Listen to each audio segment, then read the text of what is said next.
ఓం శ్రీ గురుభ్యో నమః. శ్రీ మహాగణాధిపతే నమః. దేవప్రశ్న వీక్షకులు స్వాగతం. కృత్తికా నక్షత్రం. ఈ కృత్తికా నక్షత్రం ఒక పాదం మేషరాశిలోను, 2, 3, 4 పాదాలు వృషభ రాశిలోను ఉంటాయి. నాడీ జ్యోతిష యొక్క ప్రభావం మీకు ఇక్కడ కనబడుతుంది. నక్షత్ర నాడీ ఫలితం యొక్క ప్రభావం మీరు జాగ్రత్తగా విశ్లేషించుకోవాలి. ఇక్కడ స్థితిరీత్యా మేషరాశికి ఏలినాడు శని, వృషభ రాశికి 11వ స్థానంలో శనిగ్రహ సంచారం సకల శుభాలను ఇస్తుంది. జూన్ 2 దాకా మేషరాశి వారికి 3వ స్థానంలో గురుగ్రహ సంచారం, వృషభ రాశిలోని కృత్తికా నక్షత్రం వాళ్ళకి 2వ స్థానంలో సంచారం. జూన్ 2 దాకా వృషభ రాశి వాళ్ళకి గురుగ్రహ సంచారం అనుకూల సంచారం. మేషరాశి వారికి అక్టోబర్ 31 నుంచి జనవరి 24 వరకు అనుకూల సంచారం. మిగతా సమయం అంతా కూడా మేషరాశి ప్రతికూల సంచారం. జూన్ 2 వరకు వృషభ వారికి అనుకూల సంచారం. కృత్తికా నక్షత్రం వాళ్ళకి జాగ్రత్తగా విశ్లేషించుకోవాలి ఇక్కడ. అలాగే మేషరాశి వారికి డిసెంబర్ 5 వరకు 11వ స్థానంలో రాహుగ్రహ సంచారం అనుకూలం. కృత్తిక మొదటి పాదం వాళ్ళకి, కృత్తిక 2, 3, 4 పాదాల వాళ్ళకి రాహు సంపూర్ణంగా వ్యతిరేకం ఈ సంవత్సరం అంతా కూడా. మీరు ఫలితం చూసుకున్నట్లయితే కందాయ ఫలితాల్లో కృత్తిక వాళ్ళకి ఇది అగ్ని నక్షత్రము. 2, 1, 0 చివరి 4 నెలలు హాని ఉంటుంది. ఏదో రకమైన చికాకులు ఇబ్బందులు ఉంటాయి. మొదటి 8 నెలలు సామాన్యమైన ఫలితాలు ఉంటాయి. మొదటి 4 నెలలు మార్చి, ఏప్రిల్, మే, జూన్ ఫలితాలు వస్తాయి. జూలై, ఆగస్ట్, సెప్టెంబర్, అక్టోబర్ నెలల్లో ధనలాభాలు కలుగుతాయి. ఏదో రకం లాభం కలుగుతుంది. చివరి 4 నెలలు ఏదైనా ఇబ్బందులు, అనారోగ్యాలు కలిగే అవకాశం ఉంటుంది. ఇక ఈ నాడీ ఫలితాల్లో గురుగ్రహ సంచారం మీకు ఏ రకమైన ప్రభావాన్ని మీకు ఇస్తుంది. ఈ గురుడు పునర్వసు, పుష్యమి, ఆశ్లేష, మఖ నక్షత్రాల్లో సంచారం చేస్తాడు. ఉగాది లగాయతు కృత్తికా నక్షత్రం వాళ్ళకి ఈ గురుగ్రహ సంచారం ఏ విధంగా ఉందో చూద్దాం. ఈ సంవత్సరం నక్షత్ర నాడీ సూత్రాల్లో గురుడు యొక్క ప్రభావం మీ మీద ఏమీ లేదు. అంటే ప్రత్యేక వేధలు అనేవి ఏమీ లేవు. స్థితిరీత్యా వచ్చేట్టు ఫలితాలే. అంటే మేషరాశిలో కృత్తిక మొదటి పాదం వాళ్ళకి అక్టోబర్ 31 నుంచి జనవరి 24 వరకు అనుకూల సంచారం, మిగతా వ్యతిరేక సంచారం. వృషభంలో ఉన్న వాళ్ళకి కృత్తిక 2, 3, 4 పాదాల వాళ్ళకి జూన్ 2 వరకు అనుకూల సంచారం, తర్వాత వ్యతిరేక సంచారం. ఈ సంవత్సరం మీకు శని ఉత్తరాభాద్ర రేవతి నక్షత్రంలో సంచారం చేస్తున్నాడు.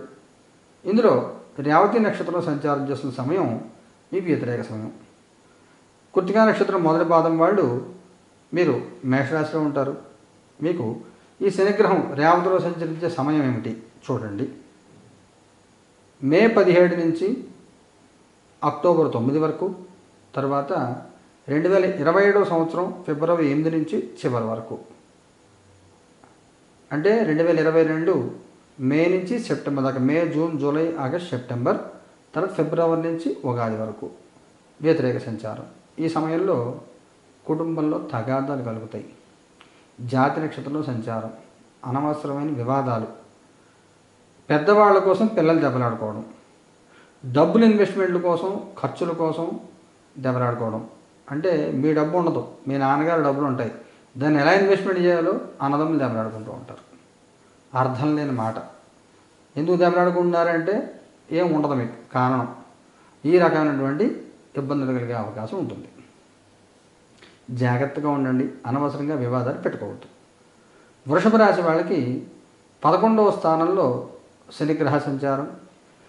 మీకు కూడా 25 నక్షత్రంలో శనిగ్రహ సంచారం ఉన్నప్పుడు, రేవతిలో సంచారం ఉన్నప్పుడు తగాదాలు విజయం పొందుతారు. మీకు కూడా వాదనలు వస్తాయి. వృషభంలో ఉన్న కృత్తిక మొదటి పాదానికి ఎక్కువ ఉంటాయి. మేషంలో ఉన్న కృత్తిక మొదటి పాదం వాళ్ళకి, వృషభంలో ఉన్న 2, 3, 4 పాదాల వాళ్ళకి కొంత అనుకూల సంచారం. పెద్దవాళ్ళ సపోర్ట్ కొంత వస్తుంది. వివాదాలు సృష్టించుకున్నా మీరు కొంత పెద్దవాళ్ళకి సపోర్ట్ ఉంటుంది. తగాదాల్లో కొంత సానుకూలంగా, కొంత కాంప్రమైజ్ అయ్యి ముందుకు వెళ్ళేటువంటి అవకాశం ఉంటుంది.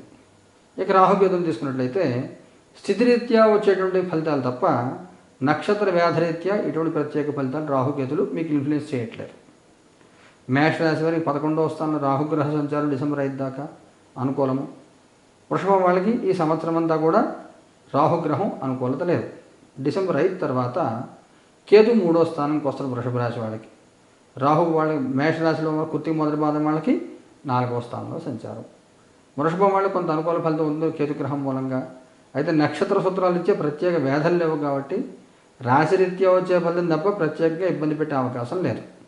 మొత్తం మీద తీసుకున్నట్లయితే ఈ కృత్తికా నక్షత్రం వాళ్ళకి రేవతి నక్షత్రంలో శనిగ్రహ సంచారం జరిగే సమయంలో ఇబ్బందులు ఉంటాయి. రుద్ర దశాక్షరి జపం చేసుకోండి. ఓం నమో భగవతే రుద్రాయ. రుద్ర దశాక్షరి జపం చేసుకోండి. హనుమాన్ చాలీసా చదువుకోండి. శనిగ్రహాన్ని పూజ చేసుకోండి.